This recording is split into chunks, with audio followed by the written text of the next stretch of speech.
Hey guys, I'm Dimension Jumper, and today I'll be doing my top five most surprising moments in God of War, Ragnarok, and Valhalla. Now, with the most recent, with the recent release of the Valhalla DLC, I thought why not make a video talking about some of the moments in both the base game of Ragnarok and Valhalla that um, that stood out to me as like a surprising moment and probably and also things that kind of like surprised me a bit in terms of what appeared in both the base game of Ragnarok and the Valhalla DLC. Now there will be heavy spoilers for this video, so I highly suggest going play through Ragnarok and Valhalla if you haven't played those yet. So yeah, because there will be spoilers for both or for both parts of that game. So yeah. So starting off with for number five is Helios.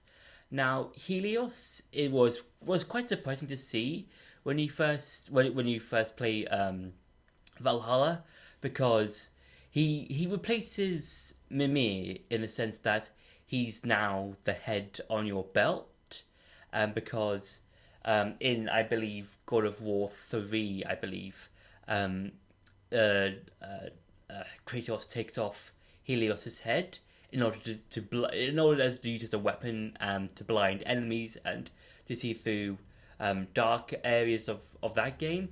But seeing Helios again is quite surprising, and I wasn't really expecting it.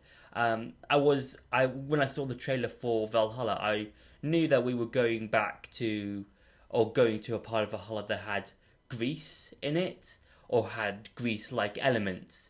And seeing Helios again, it was really surprising, and I do like how it kind of references the other, or the Greek pantheon and some of the other stuff that Kratos has done during his time in Greece, when he was more rageful and vengeful and just wanting to get his revenge on the gods and stuff like that. So seeing Helios again was a bit surprising, and yeah, it was very different to how he would communicate with Kratos to where how Mimir would do it. So, like, cause with Mimir, he was more he would warn Kratos off several enemies. Well, with Helios, it was just he would complain a bit and just try and prod at Kratos and stuff like that. So yeah.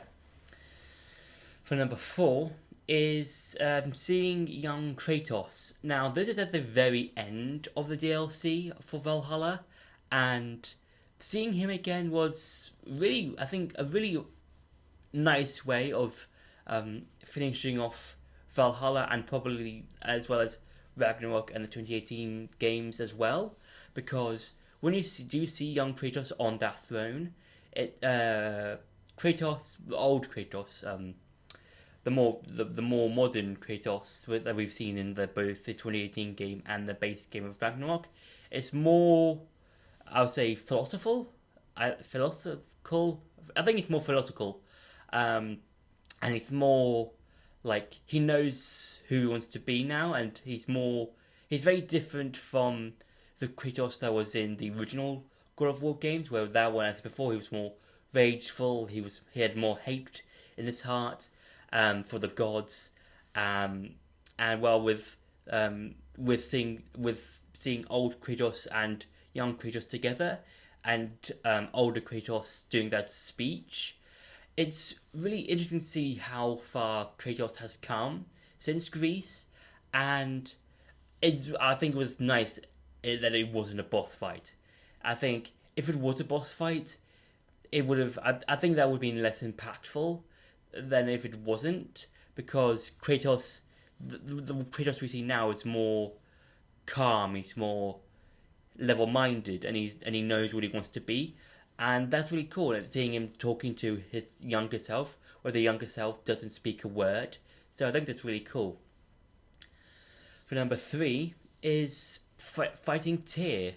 Now, Teer, I would say, was, I think, a really cool, interesting character. Well, an interesting character to interact with in Valhalla, because you didn't really get a lot of time with him. Well, you did, but you didn't because he was. Well, I'm going to talk about that bit of why he wasn't.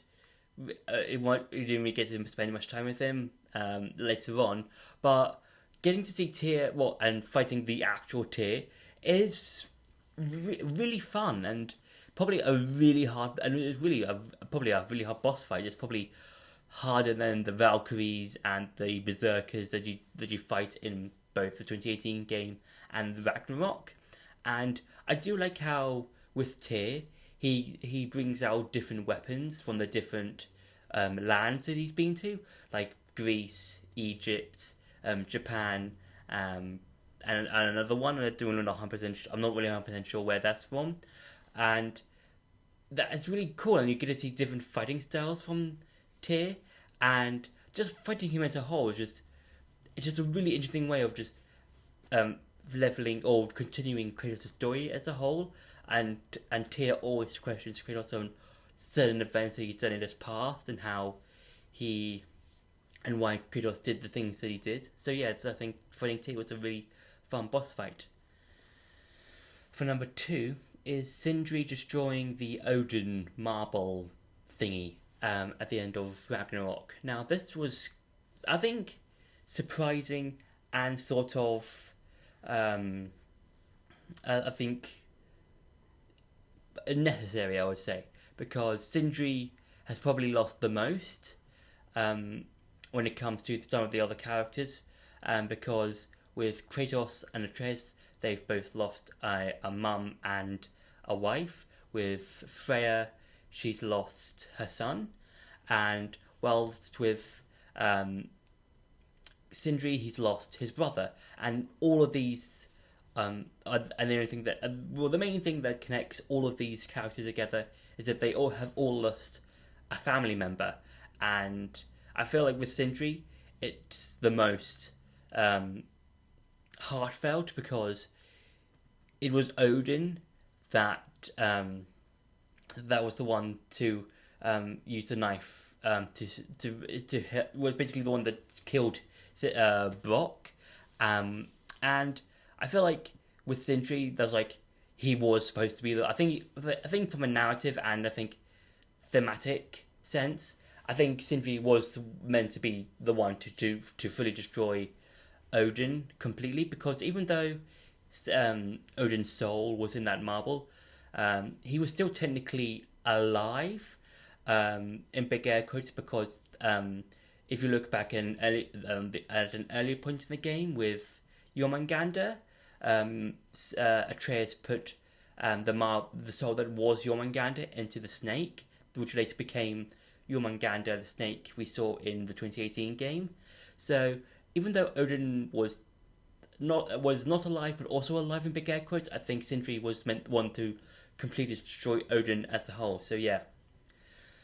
And for number 1 is Odin being Teer. Now, on a first playthrough, I don't think anyone would have known that Teer was Odin unless they might have looked into it while playing the game for the first time. And on a repeat playthroughs, you might get to see more of the clues and the hints that Teer isn't Teer. And as I mentioned before, that you kind of interacted with Teer, but you kind of didn't, because throughout the whole of the main game, up until towards the end of it, Teer was actually Odin, and that's why I said Teer, you didn't really get to interact that much with the actual Teer. And I think with this whole reveal, it's just one of those reveals that you aren't really expecting, unless, as I said before, you look at some of the hints and the clues that Teer isn't actually him. And yeah, I feel like I didn't see this coming, if I'm being 100% honest, because this was one of those most surprising surprises that it was just he was in Teer all along. It's like, how did I not notice this? And yeah, I think it's a really interesting way of Odin being a manipulator and just trying to get all the pieces in place of that, and how he wants them to be. So yeah, I think that's a really awesome surprise, and it's a really interesting twist in the game. So yeah. So that's been my top 5 favourite surprising moments in God of War, Ragnarok and Valhalla. I hope you enjoyed this video. Don't forget to like, share and subscribe, and I'll see you in the next video.